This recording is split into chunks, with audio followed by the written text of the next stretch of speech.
Have you ever felt like your life is following a predetermined path, an invisible script that you didn't write?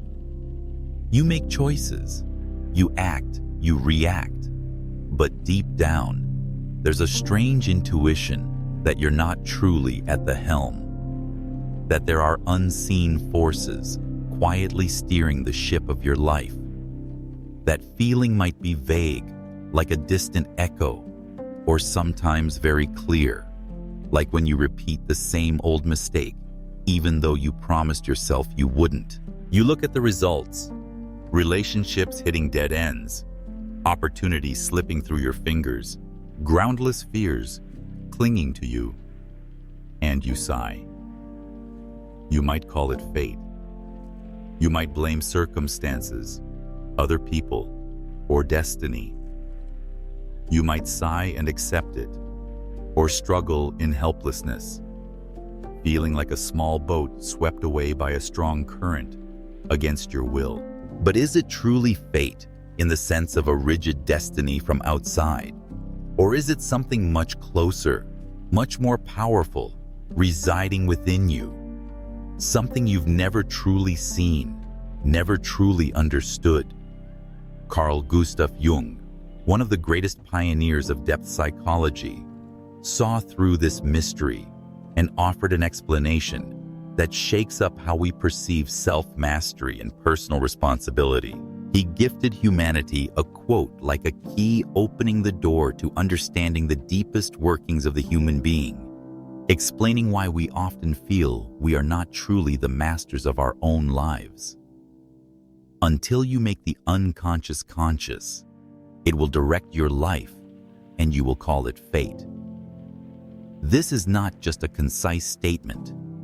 This is a map, a wake-up call to inner reality, a powerful explanation for the source of that feeling of passivity in life. And most importantly, it is an invitation to act, inviting you to embark on the greatest, most real journey, the journey into your own inner self, to reclaim your autonomy. To grasp the full weight and liberating meaning of this quote, we need to start with the foundational stone, the unconscious. What is it according to Carl Jung? And why does an entity existing outside the direct control of consciousness hold such immense power to direct your life silently and persistently? When you hear the unconscious, many might picture what Sigmund Freud described: a dark basement filled with repressed, painful memories, forbidden desires, and childhood trauma that we want to forget. This is true, but Jung expanded the concept of the unconscious far beyond his mentor's view, seeing it as a living entity, a vast source of energy, a complex inner universe. It doesn't just contain what was once conscious, but is forgotten or repressed. It is also the source of creativity, deep intuition, and the spiritual heritage of the entire human species. Jung viewed the unconscious as a silent companion, a potential resource, but also a force capable of terrifying manipulation if ignored. Jung divided the unconscious into two main layers, each contributing to its power in shaping our lives in ways often contrary to the will of the conscious ego. First is the personal unconscious. This layer is closest to the traditional concept, containing what was once in consciousness but has been forgotten or repressed from your own past. It's the image of an old friend's face whose name you can't recall, the song that pops into your head spontaneously, whose origin you don't know, the sudden surge of anger triggered by a phrase that echoes an old wound you thought you'd forgotten. More importantly, the personal unconscious is the dwelling place of complexes. This is one of Jung's most unique and significant contributions. A complex is an emotionally charged, organized cluster of feelings, memories, thoughts, and impulses centered around a core theme, holding a certain amount of autonomous, psychic energy. For example, a child frequently criticized for their appearance might form a complex around their looks, causing them, even as successful adults, to be obsessed with external form, constantly feeling inadequate. Their behavior in social or romantic situations unconsciously driven by this complex, or someone with a power complex, stemming from feeling helpless in childhood, might spend their life pursuing power blindly, for no real purpose other than to fill that deep internal void. These complexes are like autonomous agents living in your mind. They have their own programs, can be triggered unexpectedly by life situations, and pull the strings of your emotions, thoughts, and behaviors without the conscious ego understanding what's happening, or only offering rationalizations afterwards. But the inner universe isn't just that. Jung introduced a deeper, more primal, and perhaps more powerful layer: the collective unconscious. This is a revolutionary concept, suggesting that our minds are not born as a blank slate. The collective unconscious is the common spiritual heritage of all humanity, passed down through generations, containing universal, primal psychological structures and patterns. Think of it as a common operating system pre-installed in the mind of every human being from birth, regardless of culture or era. This operating system contains archetypes. Archetypes are not specific memories or images, but inherent patterns, innate predispositions, psychological scripts that predispose us to experience and react to the world in certain ways. They are the primal language of the soul, expressing themselves through universal symbols and dreams, myths, fairy tales, religions, art, and also through the deepest, most transformative psychological experiences of our lives. Basic archetypes, like the primal mother, not just your biological mother, but the pattern of nurturing, birth, safety. The primal father, the pattern of structure, law, authority.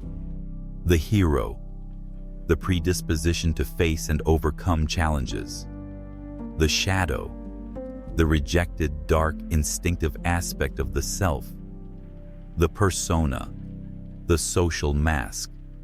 The anima, the feminine in men. The animus, the masculine in women. And the central organizing, the self, symbolizing the totality and ultimate potential of the psyche, all reside in the collective unconscious, profoundly influencing how we perceive the world, ourselves, and react to life situations. When both the personal unconscious, with its complexes and repressed memories, and the collective unconscious, with the power of archetypes, operate autonomously below the threshold of consciousness, without conscious recognition or intervention, they become powerful, unseen forces directing your life in ways that are often not beneficial to your growth. Unresolved complexes will push you to repeat unhealthy behavioral patterns, like a glitching computer program constantly looping.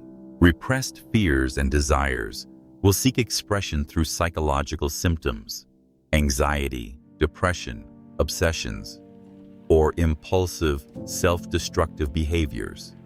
Unconscious archetypes can make you live out an invisible script. For example, the hero script to the point of burnout because you don't know how to say no, or the victim script because a complex of helplessness is too strong. At this point, you live by automatic reactions rather than conscious choices. Important life decisions, how you build relationships, the career path you choose, how you face challenges, all can be heavily influenced by the subconscious currents of the unconscious. You feel like you're not truly in control of your life, feeling like some invisible force is pushing you around. You find yourself doing things that your rational mind didn't intend. saying things you later regret, repeating mistakes you thought you had overcome. And when that happens, when your life is shaped by inner forces outside your control and understanding, because they reside in the unconscious, in the part of the mind we cannot see, cannot fully grasp, we tend to feel as if they come from outside. We feel as though we are being pushed around by forces beyond our personal control. When confronted with these recurring outcomes, failure in love, career stagnation, endless arguments, a feeling of helplessness before circumstances, our conscious brain seeks an explanation.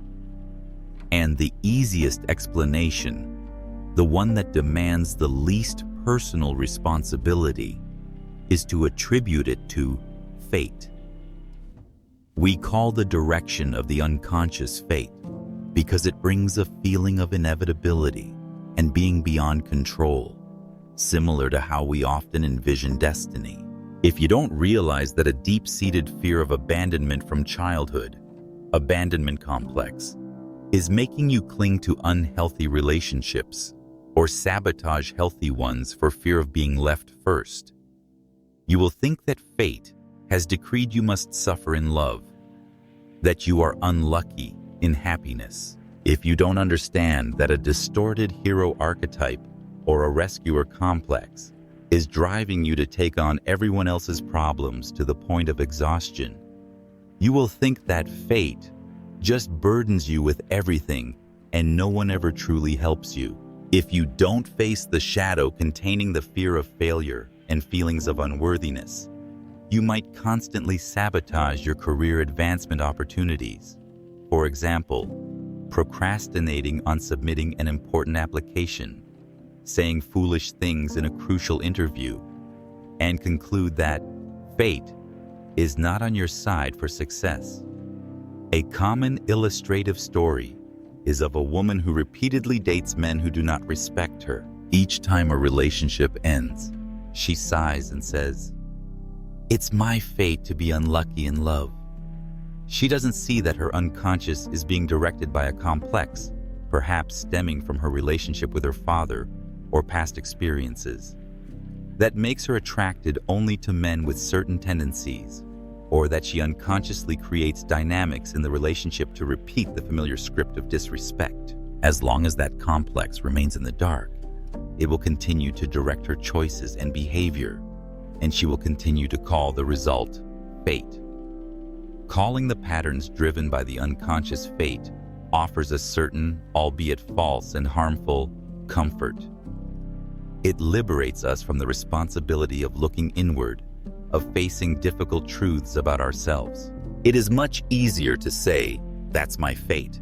There's nothing I can do about it," than to admit, "This is my unhealthy behavioral pattern, stemming from unresolved wounds or unconscious aspects that I haven't faced and need to change." Blaming fate keeps the unconscious safely in the dark, undisturbed by the light of consciousness, ensuring that the old programs continue to run. Our modern society, with its tendency to seek simple, quick explanations and avoid internal pain, often inadvertently reinforces this perspective. Media and popular culture are full of stories about fate, destiny, luck, or misfortune, rather than encouraging individuals to look inward, to understand their role in creating their reality. Psychological approaches that focus solely on alleviating symptoms with medication, without delving into the unconscious roots, also contribute to the illusion that the problem lies in a chemical imbalance or some external factor, rather than in the disconnection from one's psychological depth. But calling the direction of the unconscious fate has the most damaging consequence. It disempowers us. If we believe everything is fate, we feel helpless, lacking agency. Why bother trying to change? Why make the effort of inner work when everything is predetermined? This feeling of helplessness further paralyzes us, strengthening the unconscious's control, creating a vicious cycle. The more we believe in a predetermined fate, the less likely we are to look inward for the real cause. And thus, the more powerfully the unconscious directs us, and the fate we perceive becomes a self-fulfilling prophecy. Jung doesn't deny that some elements in life are beyond our control. Random events, historical circumstances, genetics, the actions of others. Life contains uncertainty and surprises, but he points out that a significant portion of what we experience as fate stems from our own internal psychological structure, especially when much of that structure, the unconscious, remains in the dark. Fate here is often the predictable outcome of living under the control of unexamined unconscious dynamics. Thus, when Jung says, "You will call it fate," he is not describing an absolute truth about the universe or a rigid deterministic theory. He is describing a common psychological tendency in humans. When faced with life outcomes whose origins we don't understand, because they are in the unconscious, we attribute them to an uncontrollable external force, fate, instead of seeking the cause within. This is a defense mechanism, a way to avoid facing the complexity, the discomfort, and the responsibility of our own psyche. However, the liberating truth lies within the same quote. If the fate we experience is directed by the unconscious, then the key to changing that fate does not lie in praying or waiting for external luck, but in changing our relationship with that very unconscious. The path to escaping the feeling of being controlled by fate is not to struggle with the external world, but to turn inward and fulfill the first and most crucial command until you make the unconscious conscious. The journey of understanding this, understanding how the deep unconscious within is quietly shaping the reality we often call fate, can be challenging, but it is also a powerful first step. If you've listened this far, perhaps you are feeling the resonance of these ideas in your own life. Perhaps you recognize somewhere in these descriptions an image of yourself, directed by the unconscious or feeling passive before fate. If this content has touched you, if it has opened a new perspective on difficulties or recurring patterns in your life, I want to invite you to continue exploring with me. The journey into the inner self is the most important one you can undertake, so you don't miss the next deep analyses on how to truly make the unconscious conscious and master your own life. Make sure you have subscribed to this channel and hit the notification bell. Your subscription not only helps the channel grow, but is also a reminder to yourself of your commitment to this journey of self-discovery. And if you have any thoughts, questions, or feelings about what we've just discussed, about the unconscious, about fate, or about feeling passive, please don't hesitate to leave a comment below. Your sharing not only helps me, but can also inspire or open new perspectives for other viewers who are also on this path of understanding. We can build a small community together to accompany each other on this journey into psychological depth. Thank you for taking the time to listen. Now, let's return to our exploration and delve deeper into how to actually fulfill Jung's command. How to bring the light of consciousness into the unconscious and reclaim true autonomy from fate. Making the unconscious conscious. What does this mean in this context? It's not simply knowing that the unconscious exists or reading books about it intellectually. It is an active, ongoing process of bringing contents, dynamics, images, and emotions from the deep layers of the unconscious to the surface of consciousness, to examine, understand, and most importantly, integrate them into your total personality. It is the act of illuminating what is happening in the shadows of the soul, the things that are subtly influencing your behavior, emotions, and life choices, and learning to live in harmony with them instead of letting them operate hidden or be controlled by them from the dark. Why is this process so necessary? Because, as Jung clearly stated, as long as the unconscious remains unconscious, it will direct your life. Only by bringing it into the light of consciousness do you gain the capacity to truly understand yourself with all your contradictions and depth. Grasp the origins of your pain and recurring patterns. For example, understanding why you are drawn to the same type of person. Gain true autonomy and the power of choice, no longer reacting automatically, but making conscious decisions. And integrate fragmented parts to become more whole. It may sound simple, but the journey of making the unconscious conscious is a challenging process, often lengthy with no clear final endpoint. It requires immense courage, because the unconscious contains not only potential treasures, but also your deepest fears, unhealed wounds, and aspects of yourself you don't want to see, especially the shadow.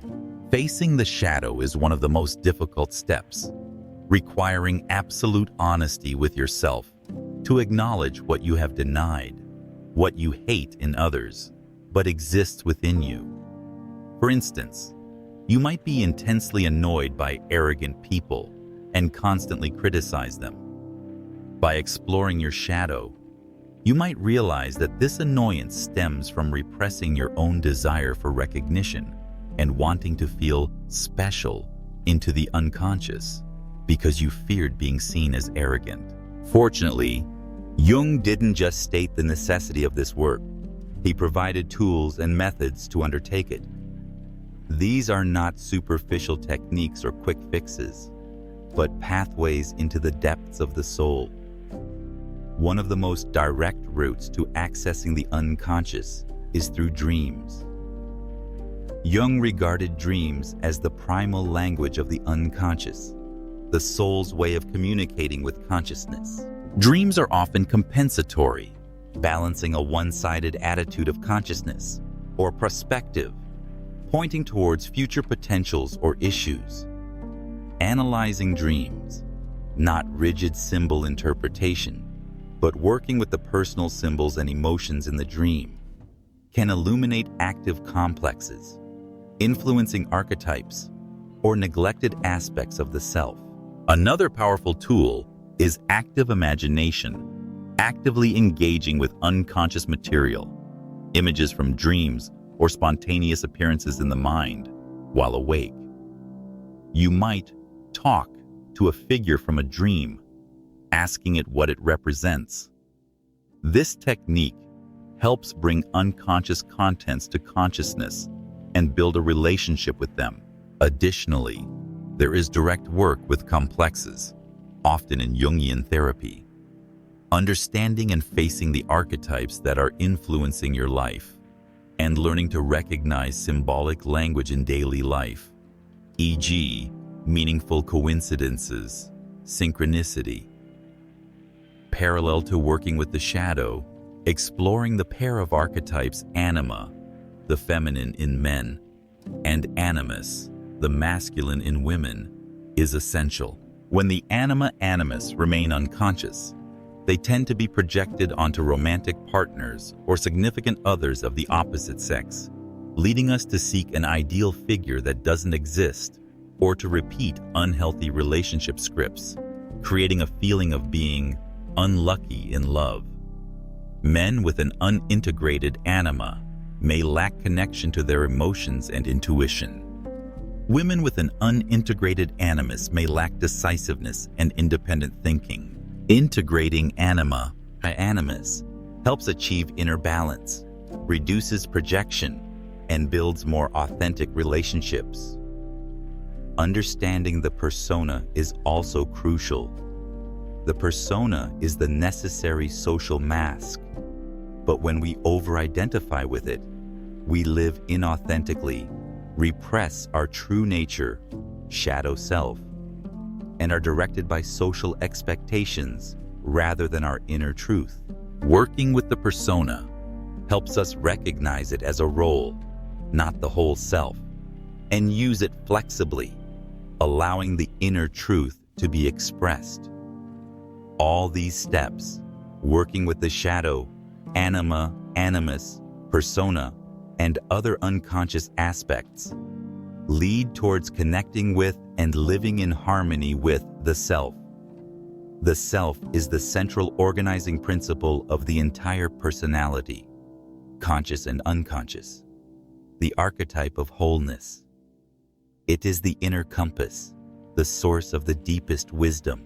The process of individuation is the shift of the personality center from the ego, the center of consciousness, to the self, the center of the entire personality. When the ego learns to listen to and trust the guidance of the self, your life is no longer driven by unconscious fears or external pressures, but directed by inner truth, by a sense of deep meaning emanating from within. The experience of connecting with the self is not the ego becoming perfect or all-powerful. Rather, it's a feeling of deep inner peace, integrating opposite aspects, having a stable inner center, and meaning independent of external circumstances. This is when you truly escape what is called fate. You are no longer a victim of circumstances or the fate created by an unintegrated unconscious, but a conscious participant in your own journey, guided by inner wisdom. However, the journey of making the unconscious conscious is a continuous process and highly challenging in the modern world. The unconscious is vast. New layers always exist. The integration process is difficult, uncomfortable, non-linear, potentially causing anxiety or sadness.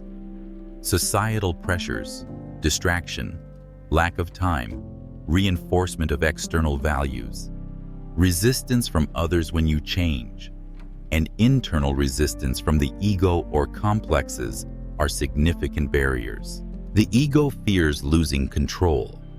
Repressed parts resist exposure, and the familiarity of old patterns, however painful, feels safer than the uncertainty of change. To sustain this journey requires continuous commitment with consciousness, courage, commitment, patience, and humility. Developing supportive practices like stillness, journaling, dream work, creative expression, and seeking support from a depth psychologist or community are essential. It's crucial to view challenges or stumbles not as failures, but as signs that new unconscious content is emerging, needing attention. Although this journey is arduous and never fully complete, its rewards are immensely valuable. It is living a more authentic, meaningful, and self-directed life, no longer a prisoner of the fate created by the unknown unconscious. The very process of effort, confrontation, and growth brings deep meaning in itself. Making the unconscious conscious is a continuous invitation to become your most whole self, a call to bravely look inward and persistently follow that path amidst the countercurrents of the modern world. It is the path from being directed by unconscious fate to mastering your life based on deep self-understanding and the guidance of inner wisdom. This journey continues. Each day is a new opportunity to listen more deeply to the inner voice, to recognize unconscious patterns at play, and to make more conscious choices, aligned with the whole person you are becoming. This is how you rewrite the script of your life, little by little, with the light of consciousness, no longer calling the direction of your inner world fate. This journey, from recognizing the unconscious's silent direction, understanding why we mistake it for fate, embarking on the challenging process of making the unconscious conscious by confronting the shadow, anima, animus, persona, discovering the guidance of the self, and persistently maintaining awareness amidst the distractions of modern life. This is the path of individuation. Carl Jung's quote, "Until you make the unconscious conscious, it will direct your life, and you will call it fate," is not a curse. It is a liberation. It gives your power back to you by showing that what you call fate lies within your own sphere of influence, within the depths of your own psyche. Liberation does not come from changing the external world, though that is also important, but from changing your inner world. It requires the courage to turn inward, to face what you have avoided, to accept all parts of yourself, both light and shadow. This path is not easy, and it never truly ends. But every step on this path, every time a piece of the unconscious is brought to light, every time you choose to respond consciously instead of automatically, that is a moment you reclaim mastery over your life. That is how you gradually become whole, authentic, living a deeply meaningful life, emanating from within, no longer passively swept away by the subconscious currents of the fate created by the unconscious. Remember, this journey is uniquely yours. It requires patience and compassion for yourself. Don't wait for a miracle from outside. The true miracle lies in your willingness to look within and begin the process of self-mastery. Let Jung's quote not just be a theoretical citation, but become the compass for your life. Begin or continue the journey of making the unconscious conscious. That very journey, with all its difficulties and discoveries, is both the meaning and the true freedom. May you find the light within the depths of your soul,